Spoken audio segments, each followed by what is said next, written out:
Sveiki visi, atkeliavome prie kitos Baltijos jūros pusės, į Daniją.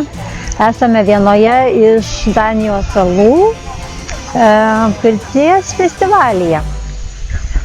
Toksai internacionalas ir lietuviai, čekai, danai. Danijoje gyvena lietuviai Vidas ir Ingrida Kiupeliai ir jie yra įkūrę lietuvišką pirtį čia ir malonina, lepina lietuvis, lietuvišką šilumą ir jau pratina danus prie lietuviškos pirties. Ir mes kartu su jais, su jų pakvietimu atvažiavome į danišką pirties dieną, pirties festivalį. Turime stiprią lietuvių pirtininkų komandą ir danams rodom, ką lietuviai veikia pirtyse. Šiandien jau antra diena festivalio.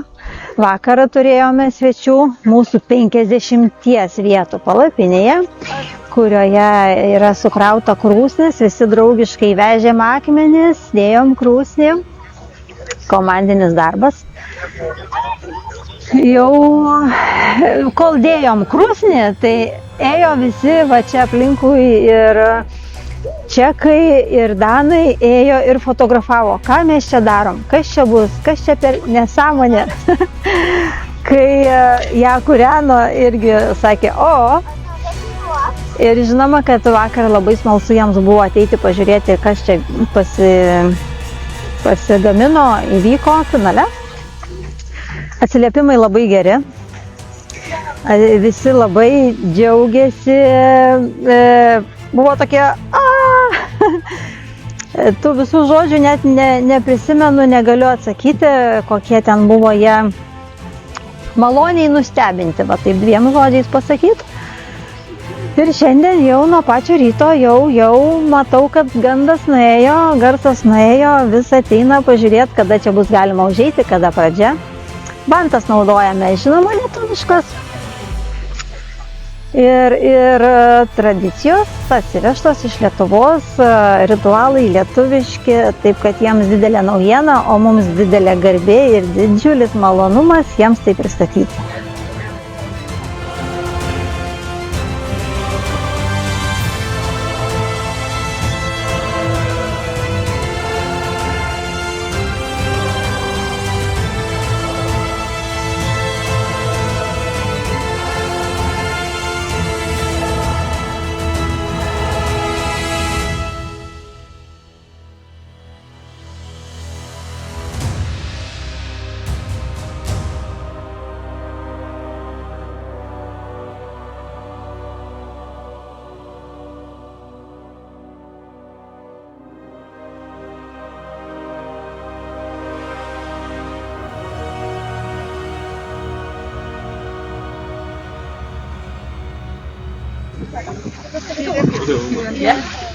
Kaip mergaitės emocijos?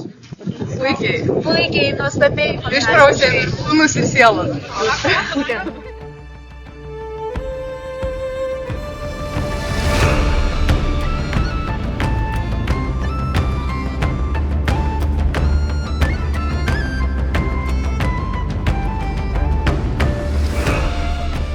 Jaučiuosi iš tikrųjų dabar fantastiškai, kai mes atsivežam visą gėrį, savo kvapus, savo žoleles, kai paliečiam su jais žmonės, kai matai tą pirmą vantų prisilietimą ir jų reakcijas, kaip jiem patinka tas, ką mes darom, ir paskui žmonės išėję iš pirties ir apsiverkia ir sako, kad čia buvo taip gilu, taip paprasta, bet tuo pačiu taip gilu.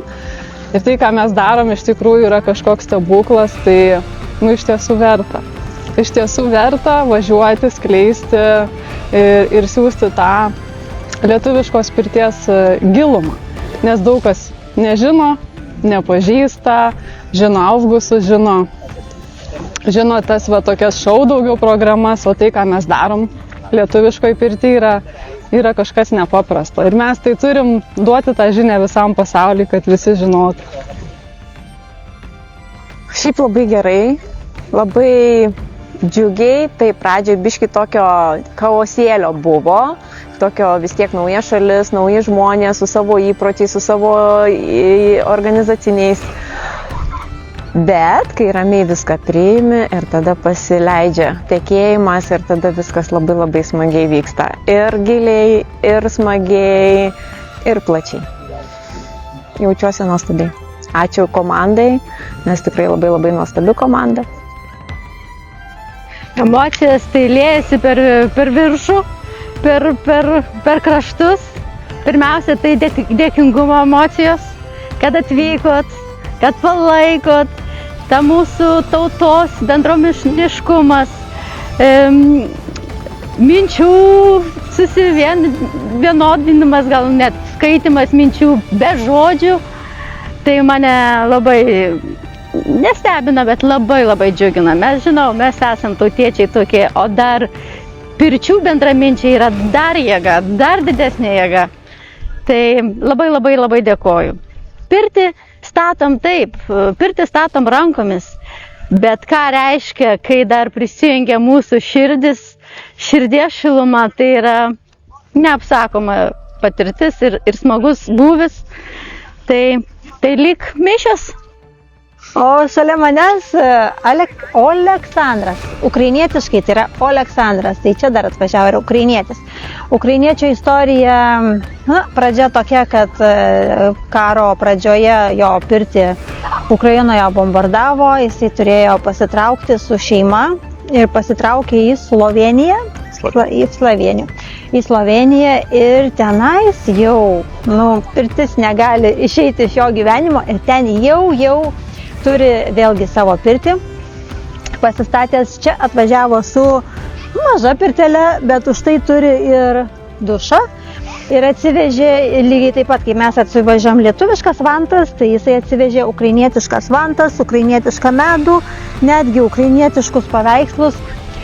Ir vakar mūsų pirtyje jisai buvo kaip svečias iš pradžių, o paskui jisai mums padarė dovaną nuo savęs ir pravedė savo programą, kaip jisai daro.